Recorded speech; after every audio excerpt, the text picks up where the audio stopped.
Hot అంశాలపై debate news బెంచ్కి స్వాగతం. రాష్ట్రంలో జరుగుతున్న పరిణామాలు, వాటి వెనకాల ఉన్న వాస్తవాలు మాట్లాడేందుకు ప్రస్తుతం మనతో పాటు ఉన్నారు రాజకీయ విశ్లేషకులు పురుషోత్తం రెడ్డి గారు. నమస్తే అండి. నమస్తే సాయి గారు. జగన్ ఇవాళ హైదరాబాద్లో టూర్ అనాలా, లేకపోతే అది కోర్టుకి అటెండ్ అవడం అనాలా? రఫా బ్యానర్లు, భారీ ఎత్తున జన సమీకరణ. ఇది ఆయన కోర్టుకు వెళ్తున్నాడా, లేకపోతే కనుక ఏమన్నా టూర్కి వెళ్తున్నాడా? ఈ మాత్రం అవగాహన లేకుండా వాళ్ళ కార్యకర్తలు విచ్చలవిడిగా ప్రవర్తిస్తుంటే 11 స్థానాలు కాదు, ఒక్కటి కూడా రాదు అన్నటువంటి వ్యాఖ్యలని తెలుగుదేశం సోషల్ మీడియా, తెలుగుదేశం నేతలు చేస్తున్నారు. ఏమంటారు? సాయి గారు, ఇప్పుడు ఆంధ్రప్రదేశ్లో కోర్టుకు హాజరవుతున్నామా, లేదా రైతుల పరామర్శించుకు వెళ్తున్నామా, లేకపోతే ఇంకోట అనేది ఎలా ఉన్నా, ముఖ్యంగా సామాజిక మాధ్యమాలు, ప్రచార సాధనాలు పెరిగిన తర్వాత ప్రతిదీ రాజకీయ కోణంగా మారిపోతున్నాయి. ఇది ఒక అనివార్యంగా వచ్చింది ఒకటైతే, రాజకీయంగా వ్యూహ ప్రతివ్యూహాలు ఒకటి ఉన్నాయి. నిజానికి ఈరోజు జగన్మోహన్ రెడ్డి గారి పర్యటన అనకూడదు. మామూలుగా కోర్టుకు హాజరైనారు, వెళ్ళారు అని అనాల్సిన తాండో పర్యటన, ర్యాలీ, ఈ పదాలు ముందుకు వస్తున్నాయంటే ఒక రీజన్ జగన్మోహన్ రెడ్డి గారికి ఉన్న ఆదరణ కావచ్చు. రెండోది, వైఎస్ఆర్ కాంగ్రెస్ పార్టీ ప్లాన్డ్ గా చేసి ఉండొచ్చు. మూడోది, నిరాకరించలేని ఇంకొక ముఖ్యమైన అంశం ఏంటంటే, ఆయన రాజకీయ ప్రత్యర్థులు ఇచ్చిన హైప్ కూడా ఒక కారణం.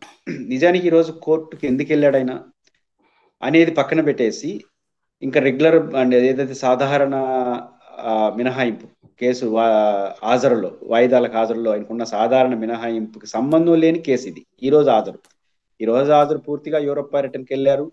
సిబిఐ కొన్ని అలిగేషన్ చేసింది, ఆయన ఫోన్ రాంగ్ నెంబర్ ఇచ్చినారని, రకరకాల అంశాలు ముందుకు వచ్చిన నేపథ్యంలో ఖచ్చితంగా ఆయన విదేశీ పర్యటన షరతులతో కూడుకున్న బెయిల్లో ఉన్న వ్యక్తి కాబట్టి విదేశీ పర్యటనకి వెళ్ళినారు, దాన్ని చూస్తారు. అంటే కోర్టుకు ఒక సాధారణ, ఇది విదేశీ పర్యటన నేపథ్యంలో వచ్చిన ఒక సాధారణ పర్యటన తప్ప ఇంకోటి కాదు.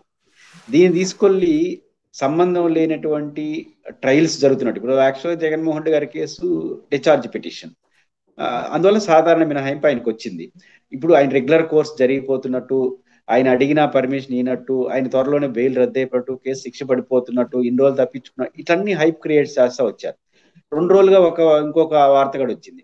జగన్మోహన్ రెడ్డి గారు ఈ రోజు జరిగినటువంటి వాయిదాకి ఏదైతే హాజరు మినహాయింపు అడిగాడు, అప్పుడు ఆయన చెప్పిన రీజన్ కూడా, నాకు ప్రభుత్వం అక్కడ ఏర్పాట్లు చేయాల్సి వస్తుంది, రకరకాల సెక్యూరిటీ అవన్నీ ఉంటాయి కాబట్టి నేను వీడియో కాన్ఫరెన్స్ లో వస్తాను, కుదరకపోతే మీకు ముందు హాజరవుతానని చెప్పాడు. అని కోర్టు రిజెక్ట్ చేసి నేను రమ్మని చెప్పింది, వెళ్ళాడు. కానీ దీనికి ఏం క్రియేట్ చేసినారు? జగన్మోహన్ రెడ్డి గారు ముందస్తుగా పెద్ద ఎత్తున జన సమీకరణ చేయబోతున్నాడు. దాంతో చూసారా, కోర్టుకు కూడా చెప్తాడు, ఇంతమంది జనం వచ్చేస్తున్నారు కాబట్టి నేను వద్దన్నా, భవిష్యత్తులో వద్దని చెప్పండి, రావద్దు, ఇట్లాంటి చేయబోతున్నాడని ఒక హైప్ క్రియేట్ చేసినారు. ఇవన్నీ ఏమైనాయి, వాళ్ళకు ఛాలెంజ్ గా తీసుకున్నారు, ప్లస్ అవకాశంగా తీసుకున్నారు, వాళ్ళు వచ్చేసారు. ఈ 2-3 కారణాల రీత్యా ఈరోజు జన సమీకరణ రావడం ఇవన్నీ కూడా జరిగిపోయినాయి. ఫలితంగా ఈరోజు ఒక కోర్టుకు హాజరైనారా, లేదా ఏదైనా ఫంక్షన్కి హాజరైనారా అన్నట్టు వాతావరణం అయితే క్రియేట్ అయింది. బట్ కోర్టులో ఇచ్చినటువంటి ఉన్న సమయం కానీ, తర్వాత లాయర్లు చెప్పిన దాని ప్రకారం ఇది ప్యూర్లీ విదేశీ పర్యటన వచ్చిన నేపథ్యం, రెగ్యులర్ గా వచ్చేదానికి సమయం లేదు, సాధారణ మినహాయింపు ఇప్పటికీ కొనసాగుతా ఉంది, భవిష్యత్తులో కోర్టు ఏం చెప్తే అది జరుగుతుందని చెప్పినారు. ఈ పొలిటికల్ హైప్, ప్రత్యర్థులు, ఇంట్లో వాళ్ళు అందరూ కలిసి చేసిన హైప్ కారణంగా ఇట్లాంటి వాతావరణం వచ్చినట్టుగా నేను చూస్తాను.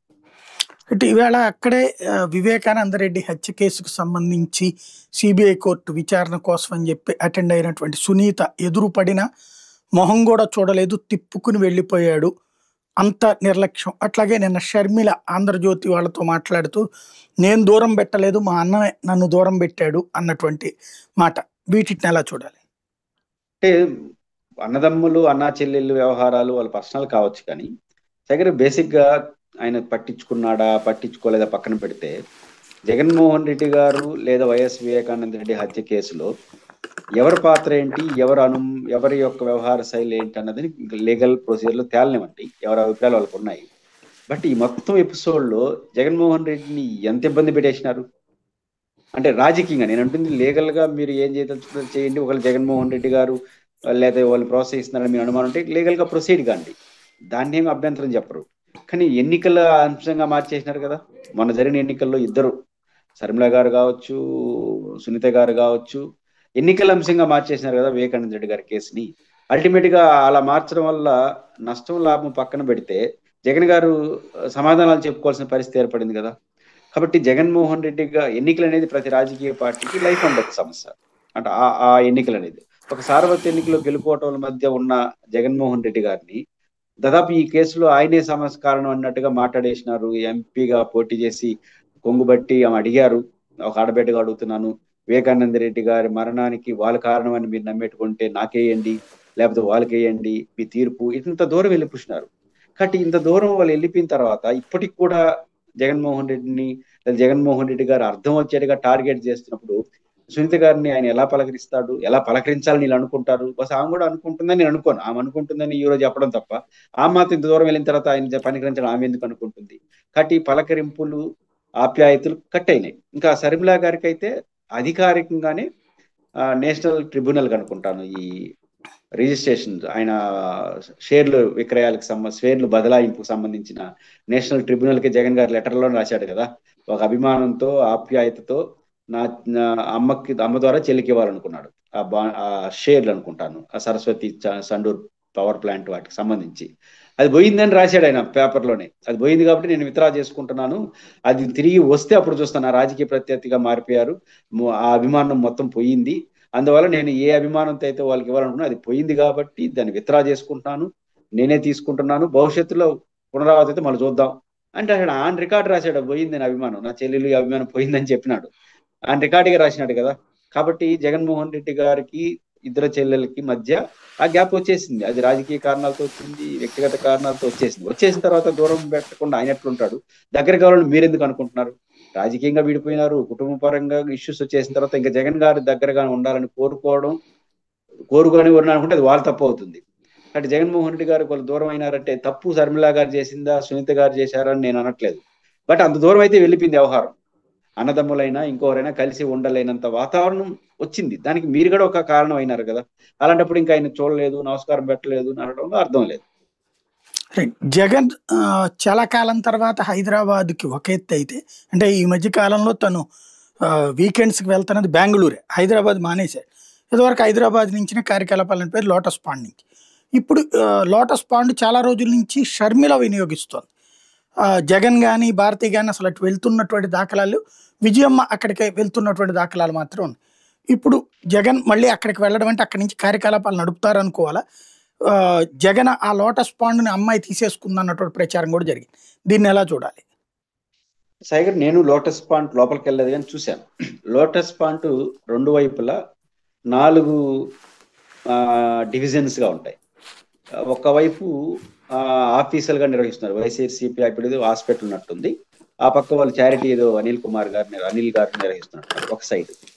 ఈ పక్క సైడు ఇద్దరు ఇండ్లు ఉన్నాయి, ప్రహరీ పెద్దవే, శర్మిలా గారిది ఒకటి, జగన్ గారిది ఒకటి. కాబట్టి శర్మిలా గారి ఇంట్లో శర్మిలా గారు ఉంటారు, జగన్ గారి ఇంట్లో జగన్. బహుశా విజయమ్మ గారు అటు ఇటు తిరగచ్చు, అంటే ఆనుకొనే కనిసే ఉంటాయి, బహుశా డోర్స్ అనుకుంటాను. కాబట్టి ఎవరి ఇల్లు వాళ్ళవే, ఎవరు ఆఫీసులు వాళ్ళవే. కాబట్టి ఇప్పుడు బహుశా వైఎస్ఆర్ కాంగ్రెస్ పార్టీ గతంలో పార్టీగా ఆఫీస్ ఏదైతే రన్ చేసే పార్ట్ ఉందో ఆ పార్టీ బహుశా హాస్పిటల్ ఏదో రన్ అవుతున్నట్టుంది. మన ఈ మధ్యకాలం నేను చూశాను దూరం నుంచి. ఆ పక్క అనిల్ గారిది చారిటబుల్ ట్రస్ట్ నడుస్తుంది. ఈ పక్క మాత్రం ఆ పక్క ఇల్లు శర్మిలా గారు, ఇంకో పక్క ఇల్లు జగన్ గారు ఉన్నారు. భారతి గారు ఎప్పుడు వెళ్ళినా అక్కడికి వెళ్తారు. శర్మిలా గారు వారింటికి పోతుంది. అంటే శర్మిలా గారి మధ్య పులివెందులో ఉన్నట్లేదు, బెంగళూరు హైదరాబాద్ లో ఉన్నప్పుడు లోటస్ పాండ్నే వాడుకుంటారు వాళ్ళు, సొంత ఇల్లు కాబట్టి. జగన్ గారు రాలేదు కాబట్టి ఆడికి వెళ్ళలేదు, భారతి గారు ఎప్పుడన్నా వెళ్తే ఆడికి వెళ్తారు. కాబట్టి హైదరాబాద్ వాళ్ళ సాక్షి వాటి వ్యవహారాలు ఇప్పుడు ఆడికి వెళ్తారు. కాబట్టి ఎవరిల్లు వాళ్ళదే, ఎవరి పంచాయతీ వాళ్ళది తప్ప. విజయమ్మ గారు తల్లి కాబట్టి అటు ఇటు ఆ ఇల్లుకి ఇంటికి తిరగచ్చేమో కానీ ఇంకోటి కాదు. కాబట్టి జగన్మోహన్ రెడ్డి గారు ఈరోజు చాలా కాలం తర్వాత వెళ్ళాడు కాబట్టి లోటస్ పాయింట్ చర్చ తప్ప ఇంకోటి కాదు, మొదటి పాయింట్. రెండో పాయింట్, నాకున్న అవగాహన మేరకు ఉన్న సమాచారం కూడా చెప్తున్నా. నాకున్న సమాచారం ప్రకారం as well as early Hyderabad కేంద్రంగా ఆయన ఆఫీసు పార్టీకి నిర్వహించడు కానీ రాజకీయంగా హైదరాబాద్ కేంద్రంగా ఉండబోతున్నాడు అనేది మాత్రం నాకు అర్థం అవుతుంది. నాకున్న పరిచయాల మేరకు నేను వాళ్ళతో మాట్లాడినప్పుడు అంతేంటి అర్థం, అడవిదో యాక్టివిటీ నిర్వహిస్తాడని కాదు, వెళ్ళే ఆలోచన ఉంది.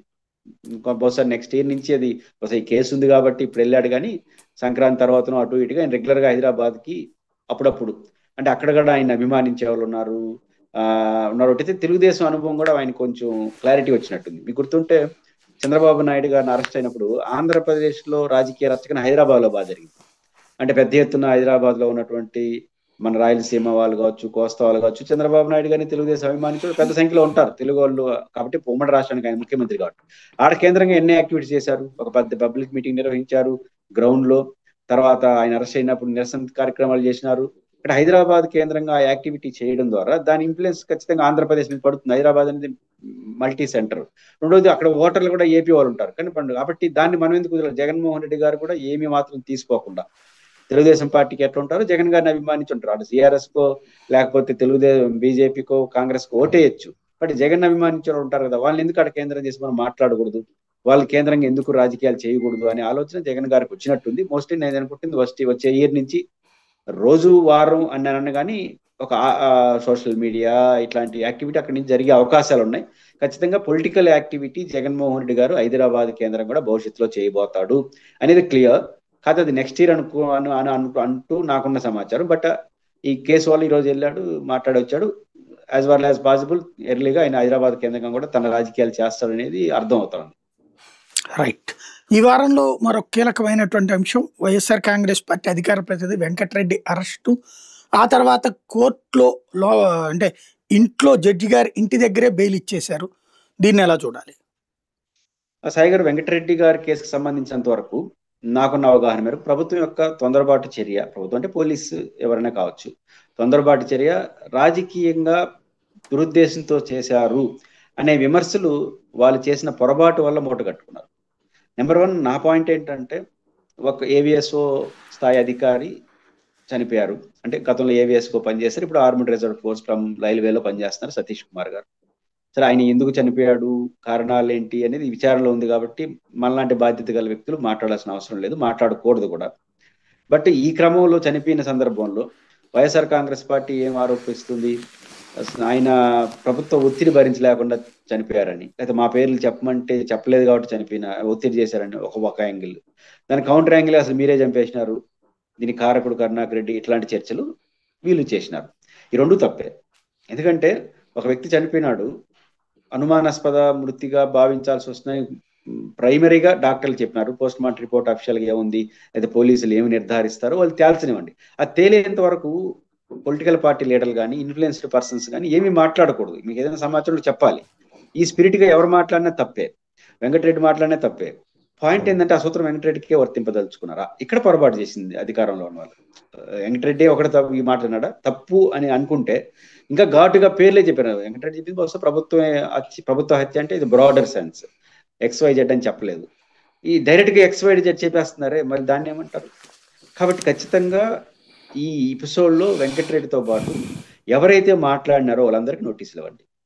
వాళ్ళు వెంకటరెడ్డితో ఎలాంటి ట్రీట్మెంట్ చేస్తారో ఆయనకు వాళ్ళకి ట్రీట్మెంట్ చేయాలి, అట్లాంటి ట్రీట్మెంట్ చేయాలి. కనీసం అదేం చేయకుండా కేవలం వెంకటరెడ్డిని చేస్తే ఏదో మాకు వ్యతిరేకంగా ఉన్నాడు, రాజకీయంగా గట్టిగా మాట్లాడుతున్నాడు కాబట్టి చేశారని ఎందుకు అనుకోకూడదు ప్రజలు?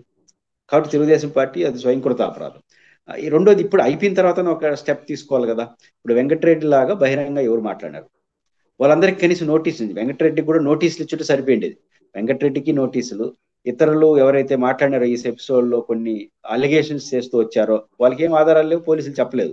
వాళ్ళ అనుమానాలు, వాళ్ళకున్న అవగాహన, వాళ్ళకున్న అంచనాలతో మాట్లాడేసినారు. వాళ్ళందరికీ ఇదే నోటీసులు ఇచ్చుండి, వెంకటరెడ్డికి నోటీసులు ఇచ్చి అందరికీ నోటీసు మీకు సమాధానం చెప్పంటే వాళ్ళకు ఉన్న సమాచారం ఏదో చెప్తారు. వాళ్ళు ఏమైనా ఇల్లీగాలిటీస్ లేకపోతే కుట్ర ఉందంటే అప్పుడు అరెస్టులు లాంటివి వీళ్ళు ఉండాలి. ఇవేమి లేకుండా ఏకబిక్కిన పోయినగా ఆయన్ని నోటీసులు లేకుండా అరెస్ట్ చేయడం. తర్వాత కోర్టు అదే ప్రశ్నించింది, నోటీసులు లేవు, సుప్రీంకోర్టు నామ్స్ భిన్నంగా జరుగుతుందని కోర్టు ప్రశ్నించింది. అది ఆయన బెయిల్ రావడానికి కారణం. కాబట్టి ప్రభుత్వం దురుద్దేశంతో చేస్తున్న విమర్శలు ఎందుకు గురవుతున్నారు అంటే, ఒక వెంకటరెడ్డితో పాటు మాట్లాడిన మిగతా ఎవరిని వదిలేసి వెంకటరెడ్డిని పట్టుకుంటే ఖచ్చితంగా అంటారు. కాబట్టి ఇది ప్రభుత్వం యొక్క పొరపాటు చర్య. ఇట్లా వెంకటరెడ్డిని ఒకటినే పరిమితం చేయడం వల్ల ఇది దురుద్దేశంతో ఏదంటే కోపతాపాలతో చేసినారనే అపవాదుని ప్రభుత్వం యొక్క తన చర్యల ద్వారా నెత్తికేసుకున్నట్టుగా నేను చూస్తాను. ఆ కేసులో బెయిల్ రావడం చాలా నేచురల్. బెయిలబుల్ సెక్షన్స్ ఉందనే కాదు, కాబట్టి ఆరోపించినట్టు మిగతా మొత్తాన్ని ఆరోపించారు. ఇప్పుడు నాకు అర్థం కాని సాయి గారు, బేసిక్గా ప్రైవేట్ వ్యక్తి ఎందుకు కేసు పెట్టాడు ఇప్పటికీ అర్థం కాల. పోలీసులే అరెస్ట్ చేయొచ్చు, పోలీసులే కేసు పెట్టచ్చు. ఎందుకంటే పోలీసు విచారణలో ఉన్నటువంటి ఒక మరణాన్ని ఎలా పడితే అలా ఇంటర్ప్రిటేట్ చేయడం అనేది కేసును ప్రభావితం చేసినట్టు అవుతుంది, వాళ్ళ మీద మానసికంగా ప్రభావం పడుతుంది. అట్లాంటిది పోలీసులు డైరెక్ట్ గా నోటీసులు ఇచ్చి అలాగని ప్రైవేట్ వ్యక్తి కేసు పెట్టడం, రిజిస్టర్ చేయడం, ఇవన్నీ చూసినప్పుడు ఖచ్చితంగా పొలిటికల్ గా ఒక రాంగ్ యాటిట్యూడ్ లో ప్రభుత్వం వెళ్ళినట్టుగానే చూడాలి. రైట్. ఈ పరకామణి కేసుకు సంబంధించి ఇప్పుడు మొన్న అయితే ఇద్దరు కూడా నువ్వు మర్డర్ అంటే నువ్వు మర్డర్ అన్నారు. ఆ రోజున తీరా చూస్తే ఇది వెనకాల దెబ్బ తగిలేసింది, అతనికి నరికేశారు, అప్పుడు గొడ్డలే ఇప్పుడు గొడ్డలే లాంటిదంతా సోషల్ మీడియాలో కూడా పోస్టులన్నీ పెట్టారు. ఇప్పుడు ఆ తర్వాత చూస్తే ప్రమాదమైన రైల్వే పోలీసులు అంటున్నారంటే ఇప్పుడు తాడిపత్రి పోలీసులకు అప్పచెప్పారు. ఈ కేసులో ఆ పేపర్లు ఆ మీమ్స్ అదే ఫైనల్ చేసుకుని ఎవరికి వాళ్ళు అనుకోవాలా? ఫైనల్ గా అసలు పోలీసులు ఏమైనా చెప్తారా? నేను పోలీసులు చెప్పడానికి కూడా ఇప్పుడు పరిమితులు వచ్చేస్తున్నాయి. ఇప్పుడు ఉదాహరణకు అధికారికంగా అధికార పార్టీ వాళ్ళు కొన్ని ఆరోపణలు చేసేసినారు, గొడ్డల పెట్టు, కరుణాకర్ రెడ్డి అన్ని చెప్పేసినారు, మీకేం కొత్త అన్నట్టు మాట్లాడేసినారు, మీ పేరు చెప్తారని భయపడిపోయి మాట్లాడేసినారు. ఇప్పుడు వీళ్ళు ఏమంటున్నారు, మీరు విపరీతమైన ఒత్తిడి తేవడం వల్ల ఆయన చనిపోయినారు. ఇప్పుడు పోలీసులు నిజానిజాలు ఏం చెప్పినా ఏదో ఒకటి అవుతుంది, ఆత్మహత్య అన్న అవుతుంది, లేదా ఎవరన్నా ఉద్దేశపూర్వకంగా లేదా ప్రమాదవశాత్తు అన్న జరగచ్చు. కానీ ప్రమాదవశాత్తు జరగడానికి అవకాశం లేదు. ఆయన ఆర్మీ డ్రైవర్ పోలీసు లేకపోతే ఏసీలో ఉన్నాడు, ఆయన ప్రమాదవశాత్తు జరిగే అవకాశాలు కనిపెట్టలేదు. కానీ ఈ రెండిట్లో ఏం చెప్పినా మేము చెప్పిందే జరిగింది కదని వీళ్ళు మాట్లాడతారు. కాబట్టి ఇప్పుడు అదే అంటున్నాను, విచారణ సమయంలో పోలీసులు తమ పని పూర్తి చేసేంత వరకు ఈరోజు అందరూ మాట్లాడితే రేపు ఏదో ఒకటి నిజం అవుతుంది, ఆత్మహత్య హత్య ఏదో ఒకటి నిజం అవుతుంది, రెండు లేకుండా ఉండదు కదా, ఉంటుంది. అప్పుడు ఇప్పుడు సూసైడ్ అటెంప్ట్ లేదా ప్రమాదవశాత్తు సూటేజార్ అనే రిపోర్ట్ వచ్చింది అనుకోండి, అప్పుడేముంటుంది, పోలీసులే రిపోర్ట్ చేశారు కదా అని ప్రతిపక్షం ఉంటుంది. లేదా దురుద్దేశంతో ఎవరో తోసేశారు కొట్టేశారు అనుకుంటే మేము ముందే చెప్పాం కదా పలానా ఆయనే అని వీళ్ళు అంటారు. ఇప్పుడు పోలీసులు రెండు వైపుల నుంచి విమర్శలు, రెండు వైపుల నుంచి సమర్థనలు ఎదుర్కోవాల్సి వస్తుంది. కాబట్టి పోలీసుల మీద ఆ ఒత్తిడి ఉండకుండా ఉండడం కోసమే ఎవరు మాట్లాడద్దని చెప్పేది, కానీ అదుపు తప్పి మాట్లాడారు. కాబట్టి రాజకీయ పార్టీలు సంఘటన జరిగినా తన రాజకీయ ప్రత్యర్థికి పూసేవాలి అనే అనే ధోరణి అయితే ఎప్పుడైతే ప్రారంభమైందో అప్పటి నుంచే సమస్యలు మొదలవుతున్నాయి. కాబట్టి ఇప్పుడు రేపు ఏం చెప్పినా పోలీసులు ఎవరికొవరికి అనుకూలం ఎవరికొవరు ప్రతికూలంగా ఇంటర్ప్రిటేషన్స్ ఉంటాయి. కాబట్టి అనుకూలంగా ఉండేవాడు మంచి రిపోర్ట్ అంటాడు, అనుకూలంగా ఉన్నవాడు ప్రభుత్వం లేదా మీరు చేశారని చెప్పి మాట్లాడే పరిస్థితి వస్తుంది. ఆ రకంగా రాజకీయ పార్టీలు అనవసరమైన జోక్యం కారణంగా రేపు పోలీసులు తమ పనిని నిష్పక్షపాతకంగా పద్ధతిగా చేసుకోవడానికి కూడా వీలులేని ఒక వాతావరణం సృష్టిస్తున్నారు. అది దురదృష్టకరం. దాని ప్రభావం దీని మీద కూడా పడవచ్చు. ఏదేప్పుడు కూడా అటు ఇటుగా నిజాలు తేలుతాయి. ఆత్మహత్య అయితే దాన్ని ప్రేరేపించిన వాళ్ళ కారణం వల్ల వాళ్ళపైన చర్య తీసుకోవాలి, ఎవరైనా ఉద్దేశపూర్వకంగా చేస్తే దాని కారకు వారిపైన చర్యలు తీసుకోవాలి. ఆ పద్ధతిలో వెళ్ళి దీనికి ఒక ముగింపు పలికితే మంచి. అయితే విచారణ సమయంలో హైకోర్టు ఆదేశాల మేరకు జరుగుతున్న విచారణ కేసు ఇది, ఆయన ఒక అధికారి, ఇటు జరగడం అనేది ఒక దురదృష్టకరం. దీన్ని తొందరగా పోలీసులు పరిష్కరిస్తే మంచిది. ఈ కల్తీ లడ్డు ఉదంతంలో తాజాగా వైవి సుబ్బారెడ్డి పిఏని ఒకవైపున కస్టడీలోకి తీసుకున్నారు, రెండో వైపున వైవి సుబ్బారెడ్డిని విచారించరు. దీన్ని ఎలా చూస్తారు? సాయిగారు, కల్తీ లడ్డు అనేది పోయింది. ఫస్ట్ ఆఫ్ ఆల్ ఆవు నెయ్యి, ఆవుకు ఇట్లాంటివన్నీ పోయినట్టున్నాయి. ఇప్పుడు కల్తీ నెట్టుకు వచ్చింది. కల్తీ నెయ్యి కూడా కాదు, ఇప్పుడు చివరకు ఈ సప్లై చేస్తారు కదా ఎవరు, ఈ డైరీ ఫార్మ్స్, వాటి చుట్టూ నడుస్తా ఉన్నట్టు కనిపిస్తా ఉంది. నిజానికి కేసు ఆరోపణ ఏంది, జరుగుతున్నది ఏందో అర్థం కాదు. అంటే ఒక ఆరోపణ ఏమి వినిపిస్తా ఉందంటే తిరుమల తిరుపతి దేవస్థానం టెండర్లు పాడుకుంది. ఈ టెండర్లు పాడుకునే క్రమంలో టీటీడీ ఒక జాగ్రత్త ఏం తీసుకోవాలంటే వాళ్ళకి పర్ డే నాకు తెలిసి 10 నుంచి 15 టన్నుల నెయ్యి కావాల్సి వస్తుంది. నేచురల్గా టెండర్లు పిలిచేవాడు కేవలం లోయెస్ట్ మనీకి వేయడం మాత్రమే కాదు, టీటీడీ అవసరాలకు తగినట్టుగా నెయ్యి సప్లై చేసే కెపాసిటీ కూడా ఆ వ్యవస్థకు ఉండాలి. అది ఏఆర్ డైరీకి లేదనేది అర్థం అవుతుంది. అంటే ఏఆర్ డైరీ కెపాసిటీ లేకుండా వాళ్ళు ఏమైనా తప్పుడు డాక్యుమెంట్లు ఇచ్చారా, వీళ్ళు సరిగ్గా చూడలేదో తెలియదు, కానీ లేదనేది అర్థమవుతుంది. అందువల్ల ఏమంటే మల్టిపుల్ ఇతర ఫార్మ్స్ నుంచి నెయ్యి తీసుకొని ఇచ్చారని ఒక అలిగేషన్స్, ఇట్లాంటి రకరకాల మధ్య వస్తున్నాయి. కాబట్టి దాంట్లో వ్యాపార సంబంధాలు, గొడవలు ఇవన్నీ కూడా ముందుకు వస్తున్నట్టు. ఏదైనప్పుడు కూడా కేసు ఎక్కడో ప్రారంభమైంది, ఎక్కడికో పోతుంది, ఎడ ముగిస్తుందో తెలియదు. కాబట్టి కేసు ప్రధాన ఉద్దేశం ఆ రోజు కొంతమంది పెద్దలు ఆరోపించినట్టుగా దాంట్లో ఏమన్నా వాడకూడని పదార్థాలు వాడారా, అంటే ఆవు నెయ్యి ఇట్లాంటివన్నీ, ఆవుకు ఇట్లాంటివి అన్నారు కదా, చేప ఫిషెస్ సంబంధించి, అది లేదా అనేది ఇప్పటికీ అర్థం అవుతుంది. అది చేయడానికి కూడా స్కోప్ లేదు సార్ గారు. బేసిక్గా మీరు కూడా టీటీడీ గురించి తెలుసు కాబట్టి, అలిగేషన్స్ వచ్చిన దగ్గర నుంచి దానికి ముందు వరకు 5 ఏళ్ళు ఎట్లా చేస్తారు సాయి గారు? కల్తీ జరిగింది అని అన్నారు అనుకోండి, ఎట్లా చెప్తారు కల్తీ జరిగిందంటే? నెయ్యి, లడ్డు లేదా అన్నప్రసాదాలు ఇవేమైనా ఉన్నాయా? ఎప్పుడు దాచిపెట్టడానికి అవకాశం ఉందా? స్కోపే లేదు. రేపు అల్టిమేట్గా మీరు అంతా తేల్చేసినా కూడా నేను ఆడుండేవాడు ఏమంటాడు, ఆ కేసు ఎదుర్కొనేవాడు, ఆ లడ్డు టెస్ట్ చేసినారా, ఆ నెయ్యి దాంట్లో వాడి నెయ్యిని టెస్ట్ చేసినారా, చేస్తే ఏమొచ్చింది, ఇది కదా ఫైనల్ తీర్పు. కానీ దీనికి యాడుంది, ఏం చేస్తారనేది కాదు, చేయడానికి మెటీరియల్ యాడ్ ఉంది, లడ్డు యాడ్ ఉంది, ఆ లడ్డు యాడ్ ఉంది, ఆ నెయ్యి యాడ్ ఉంది. ఏమని నిర్ధారిస్తారు? ఇప్పుడు టెండర్లు పాడే క్రమంలో ఐఏఆర్ డైరీ, ఇతర ఏమంటారు అనుబంధ డైరీలు, ఏదో కొన్ని ప్రైవేట్ డైరీలు అన్ని తీసుకొని ఇచ్చినారా? ఇస్తే కూడా పాయింట్ ఏంటంటే రిజెక్ట్ చేశారా, రిజెక్ట్ చేయకుండా వాడారా? ఇన్ని కాంప్లికేషన్స్ ఉన్నాయి. కానీ చివరికి తేలబోయేది ఏముంటుంది? డైరీల యొక్క అనుబంధాలు, వాటి యొక్క కెపాసిటీ, ఇవన్నీ చర్చకొచ్చి చివరికి యాడ్నో ముగిస్తారు. అసలు సమస్పర్శ కాగా ఏరే విషయాలు ముందుకు వస్తాయి. రైట్. రైతులకు సంబంధించి తాజాగా 7,000 రూపాయలు రిలీజ్ చేసింది ప్రభుత్వం. ఈ సందర్భంగా బాబు గారు ప్రధానంగా చెప్పుకొస్తున్నది అయితే రైతులు కాలరెగరేసుకు తిరగగలిగేటటువంటి శక్తిని ఇస్తున్నాను నేను అన్నటువంటిది. ఇంకోవైపున చూస్తేనేమో అరటి పంట పారబోస్తున్నారు, అట్లాగే మొక్కజొన్న రైతు ప్రాబ్లము, మిర్చి రైతు ప్రాబ్లం అట్లాగే ఉంది అన్నటువంటిది మరొక పక్కన వాదన. దీన్ని ఎలా చూడాలి? సాగర్, ఒకటి 7,000 రూపాయలు ఇవ్వడాన్ని స్వాగతించాలి.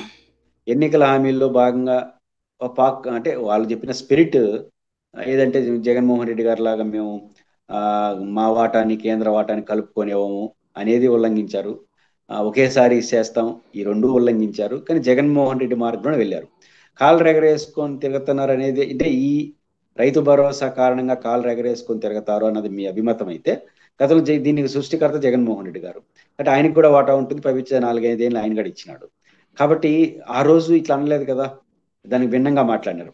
ఎనీహో గతం గత ప్రభుత్వం ఇవ్వడాన్ని అభినందించాలి. అయితే దీంతోనే సమస్య పరిష్కారం అవుతుందా? ఒకవైపు రైతు భరోసా పేరుతో మీరు 7,000 రూపాయలు ఈరోజు జమ చేశారు. మొన్నగడ కొంత అమౌంట్ జమ చేశారు. కేంద్ర ప్రభుత్వంతో సమానంగా 20,000 రూపాయలు కేంద్రం వాటా బహుశా బోను మీద వీళ్ళు 14,000 ఇచ్చేట్టుగా ఉన్నారు. ఆ 14,000లో 3 దఫాలుగా ఇచ్చే పరిస్థితి కనిపిస్తా ఉంది.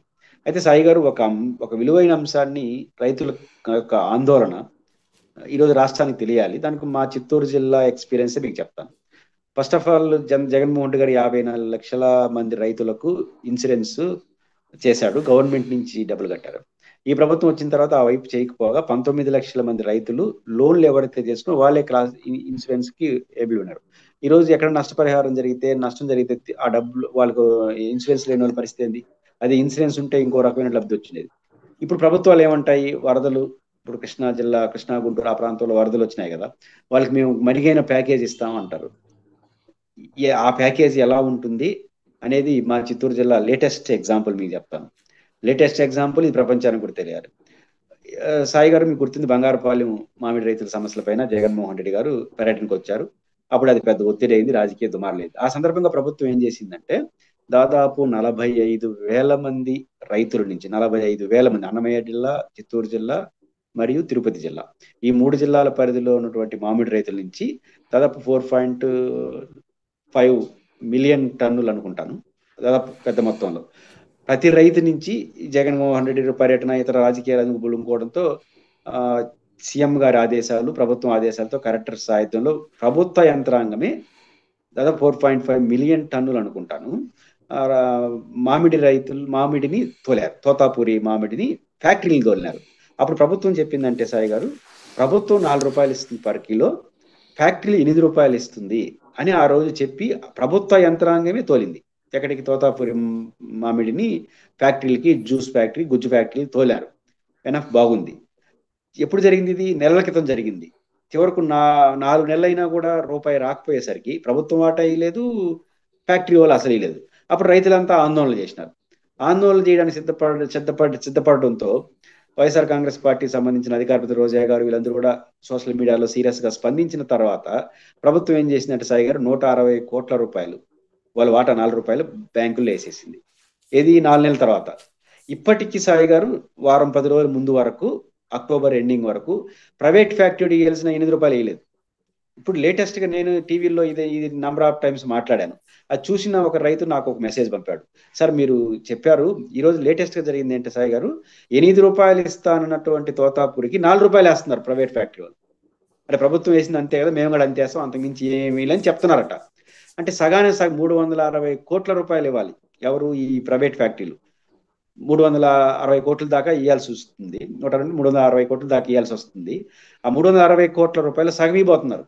అంటే అన్ని ఫ్యాక్టరీలు అట్లే ఇస్తాయంటే, ఒక ఫ్యాక్టరీ కూడా ఇచ్చిన తర్వాత ఇంకో ఫ్యాక్టరీ ఉంటాడు. అంటే ప్రభుత్వం అధికారికంగా పేపర్ మీద ఇవ్వకపోవచ్చు కానీ సిబ్బందిని పెట్టి రూ. 8 వాళ్ళు ఇస్తారని తోలిన తర్వాత 5-6 నెలల తర్వాత వాళ్ళు రూ. 4 ఇస్తే రూ. 4 కోల్పోయినట్టే కదా రైతు. అంటే రూ. 12 ఇస్తే రూ. 8 ఇస్తారు. అంటే ప్రభుత్వం అనౌన్స్మెంట్ చేసింది కూడా ఇంప్లిమెంటేషన్ ఎంత దారుణంగా ఉంటే రేపు ఇంకా హామీలు ఏమి నెరవేరుతాయి సాయి గారు?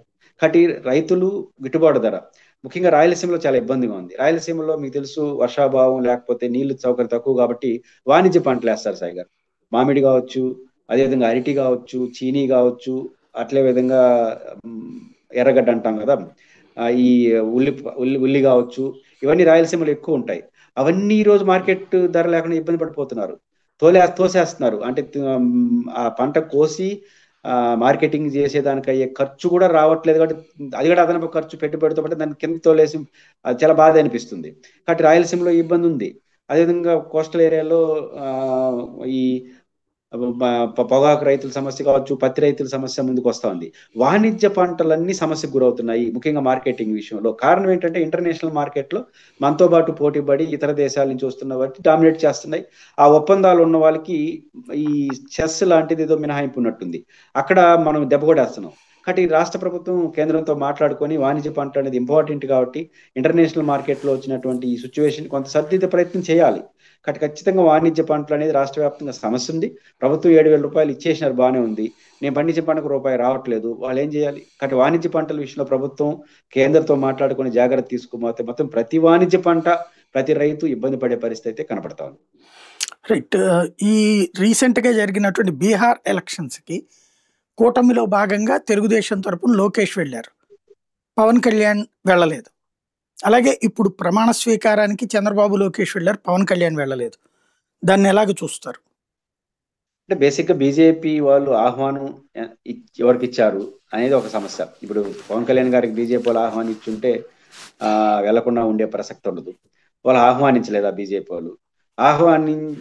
తెలుగుదేశాన్ని ఆహ్వానించారా లేదా ముఖ్యమంత్రి చంద్రబాబు నాయుడు గారు జనరల్ గా ఎన్డీఏ కూటమిలో ఉన్న ముఖ్యమంత్రులు అందరూ వెళ్ళిపోతారు, ఆయనకి ఫార్మల్ గా ఇన్విటేషన్ కూడా వచ్చి ఉంటుంది యాజ్ చీఫ్ మినిస్టర్ కాబట్టి. బట్ లోకేష్ గారు ఆటోమేటిక్ గా కొడుకు కుమారుడు పార్టీ కాబట్టి వెళ్ళిపోయింటాడు. కాబట్టి ఆహ్వానం చంద్రబాబు నాయుడు గారికి ఎన్డీఏ అధికారికంగా లేకపోతే చీఫ్ మినిస్టర్ కాబట్టి ఇక్కడ ఆయనకు వచ్చి ఉంటుంది. పవన్ కళ్యాణ్ గారికి అంత రాలేదా అని తెలియట్లేదు.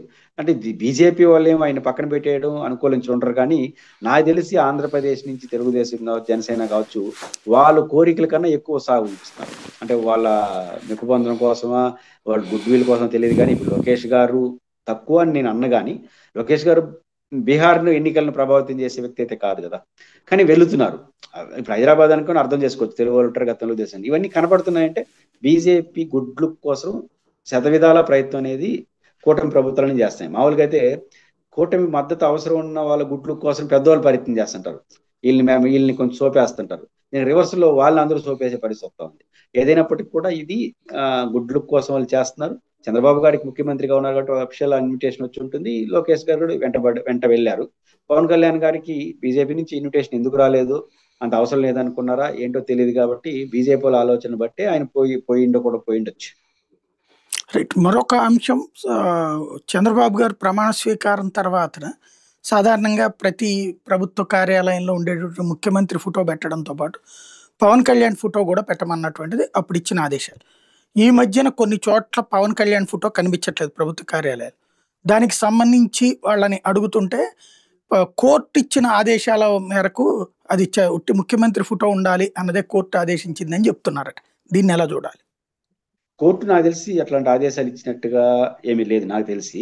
ఒకవేళ కోర్టు అలా ఆదేశించి ఉండుంటే, ఎవరో కోర్టులో ప్రజా ప్రయోజనాల పిటిషన్ కూడా వేసినట్టున్నారు, ఆదేశించుంటే సాయి గారు సార్వజనీనంగా ఉండాలి కదా. అది మీరు ప్రస్తావించినట్టు కొన్ని చోట్ల అన్నారు, కొన్ని చోట్ల అనేది వస్తుంది కోర్టు ఆదేశిస్తే అన్ని చోట్ల వస్తుంది. ఇప్పుడు ముఖ్యమంత్రి చాలు, ముఖ్యమంత్రి ప్రోటోకాల్ పోస్ట్ కాదు అనే కోర్టు అని చెప్పుంటే ఇప్పుడు ఇమీడియట్ ఎఫెక్ట్ రాష్ట్రంలో అన్ని చోట్ల తీసేసి ఉండాల్సి వస్తుంది.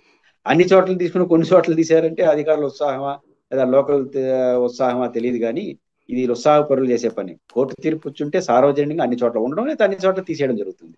కానీ అక్కడెక్కడ అధికారులు ఏమైనా ఉత్సాహం చూపించారా అంటే మేము ముఖ్యమంత్రిని పెట్టాలనుకున్నాం అంటే రాంగ్ కాదు. కోర్టు మీ కోర్టుకే వేయలేదు కదా, రాష్ట్రం అంతా ఇచ్చుంటుంది ఏదైనా ఇచ్చుంటే. కాబట్టి ఇది మిత్రపక్షాల మీద అప్పుడప్పుడు వస్తూ ఉంటుంది. ఇది కొత్త వివాదం. నిజంగా ఇది రాష్ట్రం అక్కడక్కడ వస్తే మాత్రం అదొక పెద్ద వివాదంగా మారే అయితే అవకాశం అయితే ఉంటుంది. రైట్. ఫైనల్‌గా ఒకటి చెప్పండి. ఇప్పుడు ఉన్న పరిస్థితుల్లో అంటే ఓ పక్కన తెలంగాణలో మళ్ళీ ఇంకొక 2 ఎలక్షన్స్ వచ్చే అవకాశం ఉంది. మొన్న సుప్రీం కోర్ట్ ఇచ్చిన ఆదేశాలతో. మొన్న జూబ్లీ హిల్స్ ఎలక్షన్ ఇంపాక్ట్ దాంట్లో తెలుగుదేశం పాత్రే ఎక్కువుందని స్వయంగా రాధాకృష్ణ గారు రాసుకొచ్చినటువంటి ఎడిటోరియల్ కాలం. జగన్‌ని నమ్ముకుంటే పోతారు మీరు అని చెప్పేసి ఓ పక్కన బీఆర్ఎస్‌కి ఇచ్చినటువంటి సంకేతం. త్వరలో మళ్ళీ 2 వచ్చేటటువంటి అవకాశం ఉంది. సమీకరణాలు తెలంగాణ, ఆంధ్ర రాజకీయ సమీకరణాలు ఏమైనా మారే అవకాశం ఉందా? మొదటిసారి బీజేపీ అయితే బీజేపీకి తెలుగుదేశమే మద్దతు ప్రకటించలేదు. జనసేన ప్రకటించింది గాని. దాన్ని ఎలా చూడాలి? సాగర్ ఇప్పుడు ఇప్పుడు ఏది జరిగినా ఎవరికొకరికి ఆపాదించడం, ఎవరో ఒకరు ఇంటిపేర్ చేయడం అంటే ఇప్పుడు బీఆర్ఎస్ పార్టీ తెలుగుదేశంతో పొత్తు పెట్టుకుంటే గెలిచిపోయింటుందని ఆయన చెప్పదలుచుకుంది. ఒకవేళ తెలుగుదేశం పార్టీతో అసోసియేషన్ ఉన్నా, పొత్తు పెట్టుకున్నా ఉన్నాడు. ఒకటి, రేవంత్ రెడ్డి గారు ముఖ్యమంత్రి అయిన తర్వాత తెలుగుదేశం పార్టీ కొంత మా వ్యక్తి, ఆయన అవ్వచ్చు కాకపోవచ్చు, మా పట్ల కొంచెం సాఫ్ట్ కార్నర్ ఉంటాడనే భావన చాలా స్పష్టంగా ఉంది. ఆయన కూడా అంతకన్నా స్పష్టంగా సిగ్నల్స్ ఇస్తున్నాడు. ఇప్పుడు రామోజీరావు గారు ఫంక్షన్ మీద మాట్లాడడం, మీకు గుర్తుంటే ఎన్నికల ప్రచారంలో రామారావు గారి ఫోటోని పెట్టమని చెప్పి పెట్టొద్దని చెప్పి ఓడొద్దు అన్నాడు. ఇప్పుడు రామారావు గారి విగ్రహం పెడతానంటే ఎవడో వద్దన్నాడు. వచ్చే ఆయనకి ఆయన సృష్టించుకొని రామారావు గారి విగ్రహం పెట్టంటే ఎవడన్నా వద్దంటాడు, వద్దంటే తొక్కి నారాధిస్తా, ఇవన్నీ మాట్లాడినాడు. కాబట్టి ఇప్పుడు ఆయన రేవంత్ రెడ్డి గారు తెలుగుదేశం పార్టీ మా వాళ్ళు మాకు అనుకూలం అని అనుకుంటున్నారు. ఇంకా మిగిలిన తెలుగు వాళ్ళు ఏదైనా ఉంటే వైసీపీ వాళ్ళు. అప్పుడు బీఆర్ఎస్ వైసీపీ సిగ్నల్ ఇవ్వకుండా ఇంకేం సిగ్నల్ ఇస్తుంది? తెలుగుదేశం సిగ్నల్ ఇచ్చిన పని చేస్తుందా? ముఖ్యంగా మా చంద్రబాబు నాయుడు దగ్గర పనిచేసిన వ్యక్తిగా అట్లా ఇట్లా మాట్లాడి పూసుకొని రాసుకొని తిరుగుతున్నాడు.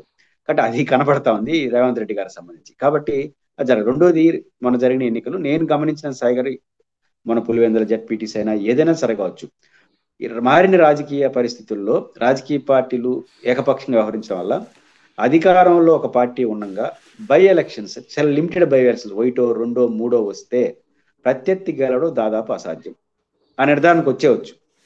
ఎందుకంటే వ్యవస్థ అధికారం మొత్తం కొట్టి తీరాలన్న పద్ధతిలో వెళ్ళిపోయిన తర్వాత ఇంకేం గెలుస్తారు ప్రత్యర్థి? అదే రాష్ట్ర సార్వజనిక ఎన్నికలు జరిగినాయి అనుకోండి, అట్లాంటి కొట్టే పరిస్థితి ఊరికి ఉండదు, ఎవరు ఓట్లు వేసుకుంటారు. కాబట్టి బై ఎలక్షన్ లో అధికార పార్టీ గెలవడం అనేది ఒక ప్రజలకు సిగ్నల్ గా అయితే చూడలేము. అదే కొన్ని చోట్ల సాధారణ గెలుపులో గెలిచుండొచ్చు, కానీ మన జరిగిన ఎన్నికల్లో వారు తెలుగుదేశం పార్టీ అంతా దీని లెక్క ప్రకారం కాంగ్రెస్ పార్టీకి ఓటేసినారు. కాబట్టి ఇప్పుడు తెలుగుదేశం పార్టీ ఊరికి ఓట్లు వేస్తే వాళ్ళే గెలుస్తారు అన్నదే నిజమైతే, మరి గ్రేటర్ హైదరాబాద్ లో బీఆర్ఎస్ రాష్ట్రం అంతా ఓడిపోయి గ్రేటర్ హైదరాబాద్ లో మంచి పర్ఫార్మెన్స్ ఎందుకు చూపించింది? కాంగ్రెస్ పార్టీ దాదాపు 0 అనుకుంటా హైదరాబాద్, గ్రేటర్ హైదరాబాద్ లో వీళ్ళ ఎమ్మెల్యేలే గెలవలేదు ఇండైరెక్ట్ గా మన ఎన్నికల్లో.